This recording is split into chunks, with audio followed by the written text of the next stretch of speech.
اب اس نوکر کے متعلق کیا کہیں گے جو آقا کی مقرر کی ہوئی ڈیوٹی پر جانے کے بجائے ہر وقت بس اس کے سامنے ہاتھ باندھے کھڑا رہے اور لاکھوں مرتبہ اس کا نام جپتا چلا جائے۔ آقا اس سے کہتا ہے کہ جا کر فلاں فلاں آدمیوں کے حق ادا کر، مگر یہ جاتا نہیں، بلکہ وہیں کھڑے کھڑے آقا کو جھک جھک کر 10 سلام کرتا ہے اور پھر ہاتھ باندھ کر کھڑا ہو جاتا ہے۔ آقا اسے حکم دیتا ہے کہ جا اور فلاں فلاں خرابیوں کو مٹا دے، مگر یہ 1 انچ وہاں سے نہیں ہٹتا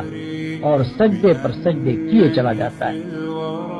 آقا حکم دیتا ہے کہ چور کا ہاتھ کاٹ دے، یہ حکم سن کر بس وہیں کھڑے کھڑے نہایت خوش الہانی کے ساتھ چور کا ہاتھ کاٹ دے، چور کا ہاتھ کاٹ دے 20 مرتبہ پڑھتا رہتا ہے، مگر ایک دفعہ بھی اس نظام حکومت کے قیام کی کوشش نہیں کرتا جس میں چور کا ہاتھ کاٹا جا سکے۔ کیا آپ کہہ سکتے ہیں کہ یہ شخص حقیقت میں